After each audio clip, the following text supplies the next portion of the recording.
Dados da mais recente pesquisa estadual Genial Quest, cenários presidenciais nos estados de Minas Gerais e São Paulo chamam a atenção e o Yuri Pita vai contar para a gente agora por quê. Vamos lá, Evandro, a gente vai fazer um pouquinho diferente dessa vez. Saiu o Quest para São Paulo ontem e hoje saiu Minas Gerais. E a gente vai mostrar de uma vez só as intenções de voto estimuladas para presidente da República nesses dois estados.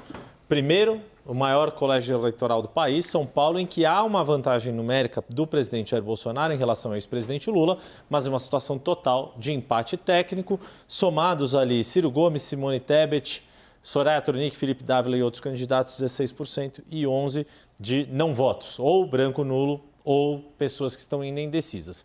No caso de Minas Gerais, diminuiu a vantagem do ex-presidente Lula, mas ele continua à frente, além da margem de erro, 43% a 36%.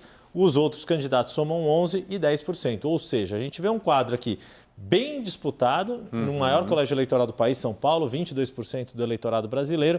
E em Minas Gerais, segundo maior colégio eleitoral, onde estão 1 em cada 10 brasileiros que votam, essa ainda vantagem do ex-presidente Lula. E aí a gente vai entender por que a gente está vendo essa situação. Tem duas curiosidades. A gente vai passar para a primeira tela aqui, Evandro. Eu vou chegar um pouquinho para o lado porque ela está grande. Minas Gerais e São Paulo. Minas Gerais e São Paulo, a gente inverteu agora os lados, porque o que acontece? Embora o ex-presidente Lula esteja com vantagem nas intenções de voto em Minas, a gente percebe que a avaliação do governo está melhor em Minas do que em São Paulo.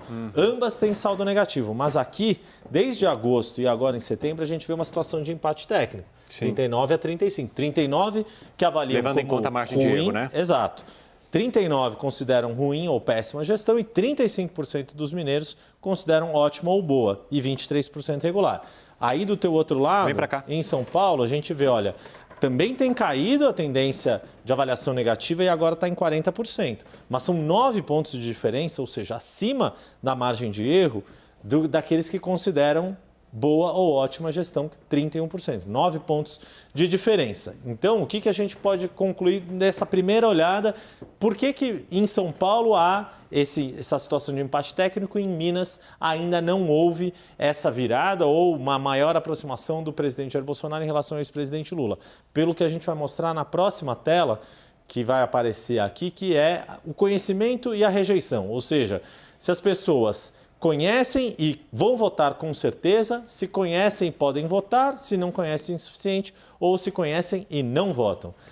Qual é a questão? Aqui em Minas Gerais, Jair Bolsonaro é quem mais tem rejeição. 55% dos eleitores mineiros rejeitam, dizem que conhecem e não querem votar em Jair Bolsonaro, ante 44% do ex-presidente Lula. Isso aqui é sempre uma luta para eles, né? A rejeição, Exato, a rejeição é muito relevante, que a gente tem falado sempre, né?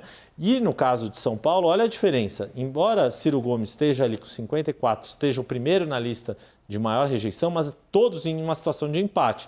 Ciro, Jair Bolsonaro e Lula. Olha como a rejeição de Bolsonaro em Minas e em São Paulo é muito parecida. Mesmo a de Ciro Gomes, 54 e 51, é razoavelmente parecido, mas o problema principal, a diferença é Lula, que ainda em Minas tem uma rejeição ainda menor do que já está aqui em São Paulo, 53%. A rejeição de Lula cresceu primeiro entre os paulistas, fruto daquele sentimento anti-PT que é mais consolidado aqui no estado de São Paulo. A gente lembra, desde 2002, desde que Lula foi eleito pela primeira vez presidente, o PT não consegue ganhar a eleição presidencial entre os eleitores de São Paulo.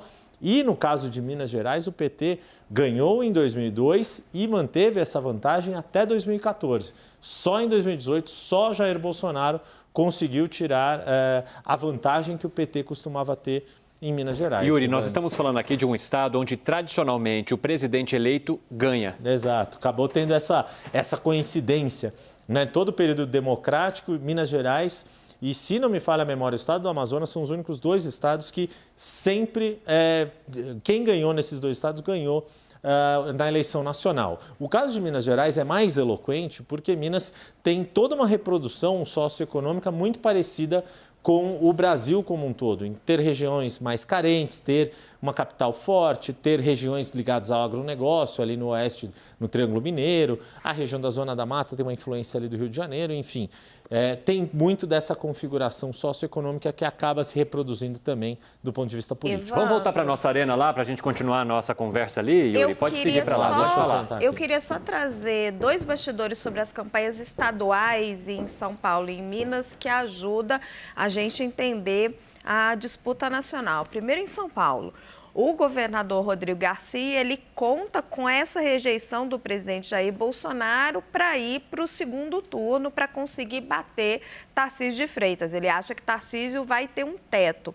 Já a equipe de Tarcísio não acredita nisso. Eles acham que a aprovação eles admitem que a rejeição de Bolsonaro atrapalha, mas eles acham que a aprovação de Bolsonaro ou bolsonarismo vai ser suficiente para levá-los para o segundo turno e aí eles formarão um palanque para ajudar Bolsonaro aqui no estado para vencer a eleição. Bolsonaro precisa, condição para ele vencer em São Paulo. Faz todo sentido. É muito curioso que os dois lados têm razão nessa história e aqueles dados mostram isso.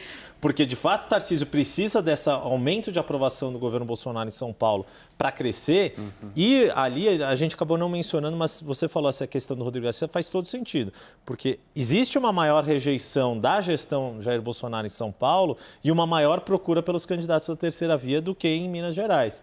E aí, o Rodrigo Garcia é a pessoa para tentar aproveitar isso na eleição estadual. Né? Em Minas é o seguinte, o Romeu Zema muito provavelmente leva essa eleição no primeiro turno, porque embora Calil esteja crescendo à medida que ele se torna o candidato do Lula, os outros candidatos estão minguando, então você está antecipando o segundo turno para o primeiro. E aí, o apoio de Romeu Zema para Jair Bolsonaro se torna imprescindível para tentar vencer essa rejeição.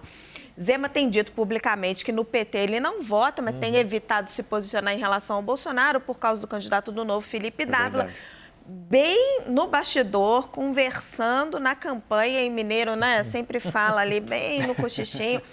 Eles admitem que sim, Zema pode vir a declarar apoio a Bolsonaro no segundo turno, pode vir a fazer ativamente campanha por pressão de seus apoiadores, né? Ali toda uma rede de apoio a Bolsonaro entre os empresários mineiros e também para se posicionar como um líder de direita, já mirando voos mais altos. Sabe o que é interessante? Que a gente olha todos esses recortes aí, o Yuri, o Renato, a gente analisa todo dia aqui na CNN os recortes por religião, por faixa de renda, por sexo, né? Enfim. E tem uma questão que vai ser crucial nessa eleição, na eleição presidencial, que é quais candidatos vão ao segundo turno nas eleições estaduais. Né? Então, e como as campanhas estão mirando muito o Sudeste, né? E aparentemente, a exceção de Minas, que você coloca, você arrisca aí, né? Que não vai ter segundo turno, mas tanto São Paulo como Rio devem ter segundo turno. Pode ser que eu queime minha língua, por enquanto. Não, mas o prognóstico, por enquanto, é esse. É esse. Vai ser muito determinante o resultado da Nacional, a depender dos candidatos que forem ao segundo turno, principalmente aqui em São Paulo, né? Se o Tarcísio for, que era o que você estava falando. E como as campanhas estão muito mirando no Sudeste, esse arranjo é importante a gente acompanhar as eleições estaduais para saber quem vai ao segundo turno e ser o palanque estadual de Lula ou de Bolsonaro. Porque se um dos dois perdem um desses palanques, né, fica mais difícil a situação no segundo turno, principalmente a do Bolsonaro, que está bem atrás. Você ficar sem palanque em São Paulo. Isso.